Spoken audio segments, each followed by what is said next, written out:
Good morning student, chemistry मंथन में आपका स्वागत है। BSc part third year carbohydrate में नेक्स्ट टॉपिक है म्यूटारोटेशंस, परिवर्तित ध्रुवण घूर्णन।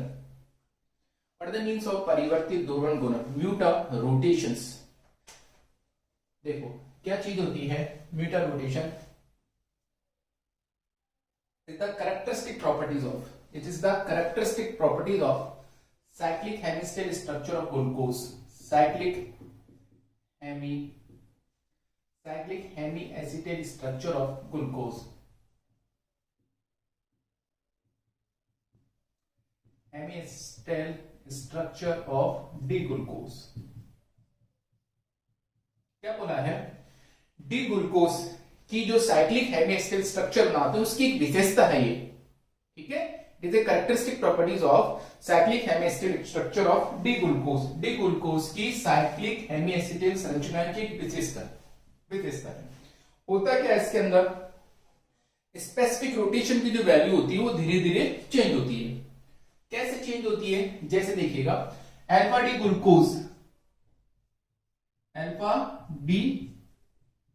ग्लूकोज ये रिएक्शंस कराई आपने, किस में रखा इसको? H2O in H2, ठीक है। अल्फा डी ग्लूकोज, अल्फा और बीटा जो होते हैं ग्लूकोज की साइक्लिक स्ट्रक्चर होती है ना, और D glucose is open chain structure. इसकी स्पेसिफिक रोटेशन की वैल्यू, होती है वो होती है 112.2 डिग्री। विशिष्ट घूर्णन का मान कितना होता है? इसके विशिष्ट घूर्णन का मान कितना होता है? 112.2 डिग्री। जैसे वाटर में रखा जाता है इसको, तो इसी प्रकार से एक चीज और देखिएगा, जब बीटा डी ग्लूकोज इसके स्पेसिफिक रोटेशन की जो वैल्यू होती है वो होती है 18.7 डिग्री, ठीक है। इसको भी वाटर में रखा H2O, ठीक है। जैसे इनको वाटर में रखेंगे ये ओपन चेन स्ट्रक्चर में चेंज जाएंगे। ओपन स्ट्रक्चर इसकी डी ग्लूकोज, ये कौन सी स्ट्रक्चर हो जाएगी? Open structure, open chain structure, ठीक है। ये है cyclic structure, this is cyclic structure. और ये भी कौन सी स्ट्रक्चर है? Cyclic structure. These are the cyclic structure. Alpha D और बीटा डी जो होती है साइक्लिक स्ट्रक्चर होती है। जैसे ही वाटर में रखा जाता है ये किस में चेंज जाती है? ओपन चेन स्ट्रक्चर में चेंज जाती है। इसके स्पेसिफिक रोटेशन की जो वैल्यू होती है वो कितनी जाती है? 52.5 डिग्री, ठीक है। 52.5 डिग्री हो जाती है इसकी स्पेसिफिक रोटेशन की वैल्यू। ये आपस में इक्विलिब्रियम में रहते हैं, इक्विलिब्रियम में, साम्यावस्था में रहते हैं। मतलब हमने क्या कहा है, जब अल्फा डी ग्लूकोज या बीटा डी ग्लूकोज को पानी में रखा जाता है या वाटर के साथ रिएक्शन कराई जाती है तो ये आपस में ओपन चेन स्ट्रक्चर के द्वारा साम्यावस्था में रहते हैं। ओपन चेन स्ट्रक्चर के द्वारा किसमें रहते हैं बेटा जी? ये इक्विलिब्रियम में रहते हैं, इक्विलिब्रियम में रहते हैं ना। तो हुआ क्या है इसके अंदर, इसकी स्पेसिफिक रोटेशन की वैल्यू इतनी आ रही है वो कम होगी और इसकी स्पेसिफिक रोटेशन की वैल्यू बढ़ गई। अल्फा डी ग्लूकोज की स्पेसिफिक रोटेशन की जो वैल्यू होती है वो डिक्रीज हो जाती है, जबकि बीटा डी ग्लूकोज की स्पेसिफिक रोटेशन की वैल्यू बढ़ जाती है। इसकी 112.2 डिग्री से 52.5 डिग्री हो जाती है, इसकी 18.7 डिग्री से 52.5 डिग्री हो जाती है, ठीक है। ये साइक्लिक स्ट्रक्चर, ये भी साइक्लिक स्ट्रक्चर। ये कौन सी स्ट्रक्चर है? ओपन चेन स्ट्रक्चर है। अतः क्या कह सकते हैं, स्पेसिफिक रोटेशन की वैल्यू में स्पेसिफिक रोटेशन को कहते हैं विशिष्ट घूर्णन। विशिष्ट घूर्णन के मान में क्रमिक रूप से परिवर्तन होता है, क्रमिक रूप से स्पेसिफिक रोटेशन के मान में क्रमिक रूप से धीरे धीरे परिवर्तन को क्या कहा जाता है? म्यूटारोटेशन कहा जाता है। म्यूटारोटेशंस कहते हैं, ठीक है। This is known as a mutarotations. Specific rotation की वैल्यू में क्रमिक रूप से परिवर्तन एक तरफ घटता है एक तरफ बढ़ता है, इस प्रक्रिया को कहा जाता है स्पेसिफिक रोटेशंस। ठीक है, this is the properties of cyclic hemiacetal structure of D glucose. D glucose की चक्रीय हेमिस्टेरेस रचना की विशेषता है ये। ठीक है, ये होता कैसे है देखिएगा इसके बारे में।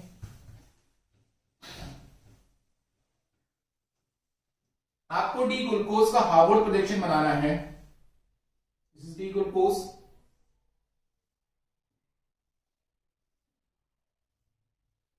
डी ग्लूकोज का कौन सी फॉर्म बनानी है, हार्वर्ड प्रोजेक्शंस।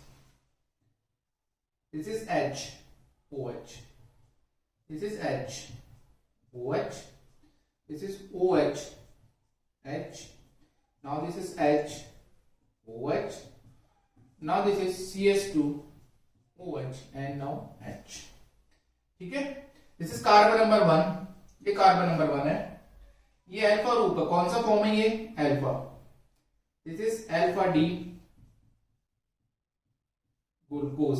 कार्बन नंबर 1 पर अगर OH ग्रुप नीचे की तरफ होता है तो उसे अल्फा कहा जाता है, और OH ऊपर की तरफ होता है तो उसे कहते हैं beta. This is anomeric carbon. कौन सा कार्बन कहा जाता है इसको, एनोमरिक कार्बन कहा जाता है, एनोमरिक कार्बन। ठीक है, इसके स्पेसिफिक रोटेशन की जो वैल्यू हमने कितनी बताई है, 112.2 डिग्री। ठीक है, इसकी इतनी वैल्यू आती है। जैसे इसकी रिएक्शन किसके साथ करा रहे हैं, वाटर के साथ। देखिएगा किस प्रकार से रिएक्शन होती है, वाटर के साथ रिएक्शन होगी तो H OH, यहां भी HOH लिखा, इस H को हमने खोल के लिख लिया, H H। ठीक है साहब, इसको हमने कैसे लिख लिया, ओपन करके, दो H2 लिए, इनकी रिएक्शन करवा रहे हैं। देखिएगा किस तरह से रिएक्शन होती है, इक्विलिब्रियम रहते हैं, साम्य अवस्था में रहते हैं। हम आपको बताना चाह रहे हैं, देखिएगा कैसे रिएक्शंस हो रही है। ये सबसे पहले ये कहां शिफ्ट होगा, इसके पास। ठीक है, ये बॉन्ड यहां शिफ्ट होगा, डबल बॉन्ड। ये जो H है ना, H, ये कहां जाके जुड़ जाएगा, इसके पास।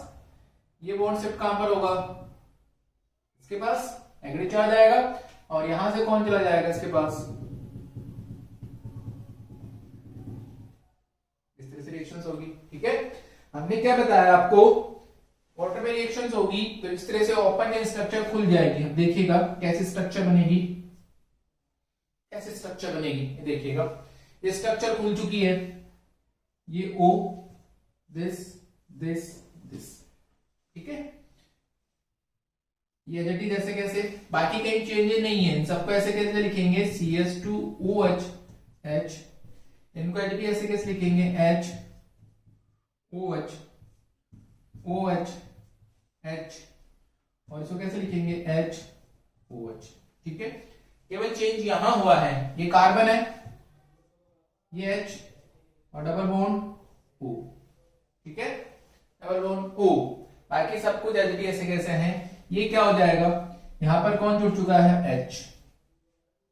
ठीक है, यहां पर किसके साथ रिएक्शन हो चुकी, H। ये वाला H यहां पर आ जाएगा, OH, ये OH माइनस के रूप में निकलेगा, और यहां पर क्या बचेगा, H3+ आए। तो देखिएगा किस तरह से अल्फा डी ग्लूकोज वाटर के अंदर बीटा डी ग्लूकोज में कन्वर्ट होता है। किस तरह से अल्फा डी ग्लूकोज वाटर में बीटा डी ग्लूकोज में कन्वर्ट होता है।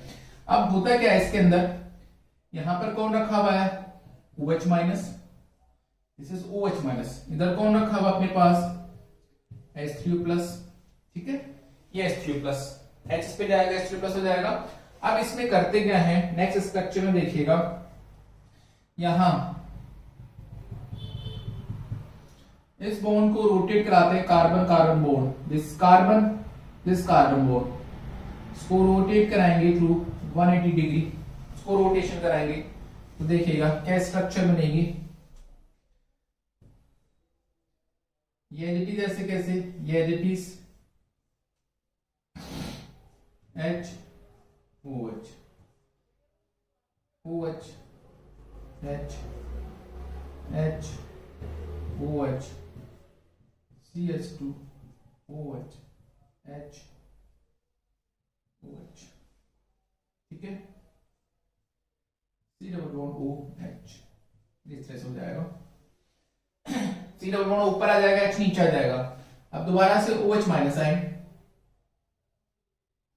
ओ एच माइनस, इधर कौन रखा हुआ था मेरे पास, एच ओ एच, 3 प्लस आइन।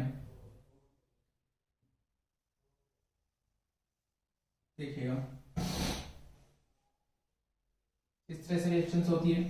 ये वाला बॉन्ड, ये वाला बॉन्ड कहां शिफ्ट होगा, इसके पास, ये नेगेटिव चार्ज, ये एच वापस कहां चले जाएगा, इसके पास। यहां से एक एच कहां चल जाएगा, ऑक्सीजन के पास। ठीक है, समझ में आ रहा है, दोबारा से बता रहा हूं। ये बॉन्ड ऑक्सीजन और एच के बीच का बॉन्ड शिफ्ट किधर होगा, इधर के बीच। तो कार्बन से बॉन्ड बनाएगा ऑक्सीजन, इस पे नेगेटिव चार्ज आएगा, इससे कहां चला जाएगा, एच इसके पास चला जाएगा और एच वापस चला जाएगा। तो इससे रिएक्शंस कैसे होगी, इनसे देखिएगा किस तरह से रिएक्शंस होती है, क्या चेंजेस हुआ है, और द चेंज, कितना सा चेंजेस होता है। ये ओ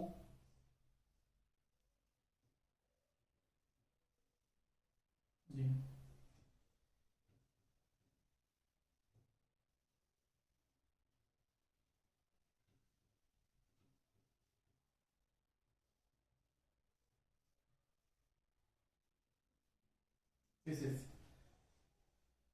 देखिए बेटा जी, एच OH ऊपर चला गया, OH, बाकी कोई चेंजेस नहीं है, बाकी किसी भी कार्बन का कॉन्फ़िगरेशन चेंज नहीं हुआ है, वो एज इट इज वैसे के वैसे ही है। H OH OH H H OH, now CS2OH H, this is beta D glucose. ये कौन सा ग्लूकोज होगा, बीटा डी ग्लूकोज होगा। ये आपस में कैसे रहते हैं, इक्विलिब्रियम में रहते हैं। इसकी स्पेसिफिक रोटेशन की वैल्यू, इसकी कितनी बताइए अपन ने, 18.7 डिग्री, और इसकी स्पेसिफिक रोटेशन की वैल्यू कितनी बताइए अपन ने। ओपन चेन स्ट्रक्चर हो चुकी है ये, open chain structure of D glucose, इसके स्पेसिफिक रोटेशन की वैल्यू बताइए अपन ने 52.5 डिग्री। ठीक है, ओपन चेन स्ट्रक्चर हो चुकी है। तो इस प्रकार से ग्लूकोज, अल्फा डी ग्लूकोज और बीटा डी ग्लूकोज आपस में, अल्फा डी ग्लूकोज और बीटा डी ग्लूकोज आपस में जल के अंदर, वाटर के अंदर एक दूसरे के साथ साम्यावस्था में रहते हैं, जिसमें स्पेसिफिक रोटेशन की वैल्यू में क्रमिक रूप से धीरे धीरे परिवर्तन होता है। तो स्पेसिफिक रोटेशन की वैल्यू में क्रमिक रूप से धीरे धीरे इस परिवर्तन को कहा जाता है परिवर्तित ध्रुवण घूर्णन, स्पेसिफिक रोटेशंस कहा जाता है, जो कि ग्लूकोज की, डी ग्लूकोज की साइक्लिक हेमिक्सिस संरचना की एक व्याख्या है। ठीक है बेटा जी, मोस्ट टॉपिक है, एग्जाम में पूछा जा सकता है स्पेसिफिक रोटेशंस। ठीक है, जो आप लोगों को याद रखना है। अब देखिएगा नेक्स्ट टॉपिक,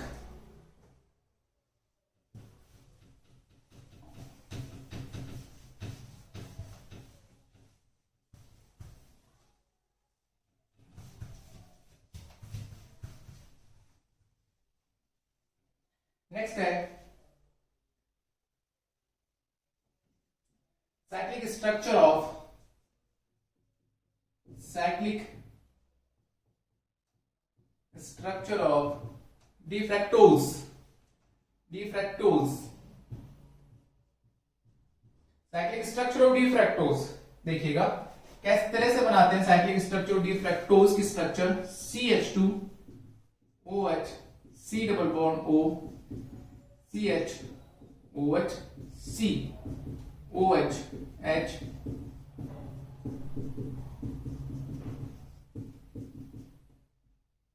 ठीक है। दिस इज द फ्रैक्टोज की स्ट्रक्चर है, this is D fructose, this is D fructose. ठीक है, कितने कैरल सेंटर होते हैं, 1 carbon 2 3 4 5 now 6, 3 chiral center are present in D fructose, 3 chiral center 3 4 and 5। तो जो फ्रक्टोज होता है वो दो तरह से पाया जाता है, एक तो पाया जाता है फ्यूरिनोस फॉर्म और एक पाया जाता है पाइरिनोस फॉर्म। फ्रक्टोज की संरचना होती है दो रूप में पाई जाती है, एक तो होती है फ्यूरिनोस फॉर्म, दो फॉर्म पढ़ने हैं आपको, एक तो पढ़ना है फ्यूरिनोस फॉर्म और एक पढ़ना है पाइरिनोस। फ्यूरिनोस फॉर्म का मतलब होता है 5 member structure, 5 member ring structure बनेगी, 5 वले, 5 मेंबर। इसमें कितने वले बनेगी? 6 मेंबर, 6 मेंबर रिंग स्ट्रक्चर। 6 सदस्य बनेगी, इसमें बनेगी 5 सदस्य, 6 मेंबर एंड 5 मेंबर, दो तरह की स्ट्रक्चर बनेगी। देखिएगा कैसे बनती है 6 मेंबर और 5 मेंबर की बात करते हैं अपन। सबसे पहले हम बताना चाह रहे हैं 5 मेंबर स्ट्रक्चर कैसे बनेगी। तो सबसे पहले हम बात करते हैं 5 मेंबर की। देखिएगा ये इधर शिफ्ट, ठीक है, 2 3 4 5, 5th नंबर वाला कार्बन ये यहां से शिफ्ट होगा इसके पास, और ये ऑक्सीजन किसके साथ बॉन्ड बनाएगा? इस कार्बन के साथ, ठीक है। ऑक्सीजन किसके साथ बनाएगा? इस कार्बन के साथ। तो देखिएगा दिस इज फ्यूरिनोस फॉर्म, ये कौन सा रूप बनेगा? फ्यूरिनोस फॉर्म। अब वही दो पॉसिबिलिटीज है, COH और ये कहां रह गया? CS2OH। Now CH OH COH HCH, ये इसके साथ कौन बनाएगा? O। Now CS2OH। Carbon number 1 ये था आपका, carbon number 2, carbon number 3, carbon number 4, carbon number 5, ना कार्बन नंबर 6। अब ये कोई जरूरी है कि OH राइट हैंड साइड में ही रहे, OH लेफ्ट हैंड साइड में भी आ सकता है। तो there are 2 possibilities, COH CS2OH CH OH COH HCH CS2OH, ठीक है। This is alpha D fructose, this is alpha D fructose या अल्फा डी फ्रक्टोफ्यूरिनोस फॉर्म। और ये कौन सा होगा अपना? Beta D fructose. कितने मेंबर है? 5 मेंबर स्ट्रक्चर और फॉर्म। इस carbon number 1, carbon number 2, carbon number 3, carbon number 4, carbon number 5, ना carbon number 6। Beta D fructose, और इसका दूसरा नाम होता है beta D fructofuranose. This is beta D fructofuranose, beta D fructofuranose. तो ये दो तरह के स्ट्रक्चर है, फ्यूरिनोस और हमने क्या पढ़ी है? Pyranose. Beta D fructofuranose, beta D fructose pyranose, alpha D है। अब बात करते हैं कि जो फ्रक्टोज होता है इसकी 6 मेंबर स्ट्रक्चर भी पाई जाती है। तो देखिएगा 6 मेंबर स्ट्रक्चर कैसे बनती है।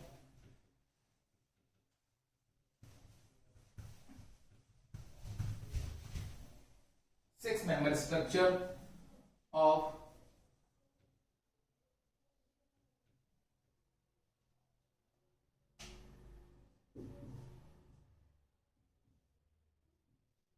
this is D fructose. आपको 6 मेंबर स्ट्रक्चर बनानी है इसकी। इस वाले भाग में यहां से H किस पे चला जाएगा? इस पे, दिस ट्रांसफर टू हियर, ठीक है, दिस ट्रांसफर टू हियर। तो देखिएगा ये यहां ट्रांसफर होगा तो वही structure CH2OH COH CHOH COH HCOH H and now CS2। इससे कौन बना लेगा? दिस इज CS2, ठीक है।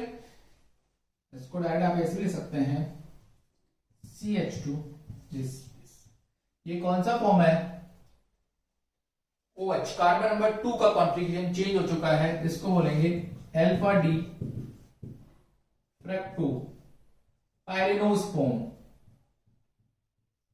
क्या बोलेंगे? Alpha D fructopyranose. 6 member structure बन रही है।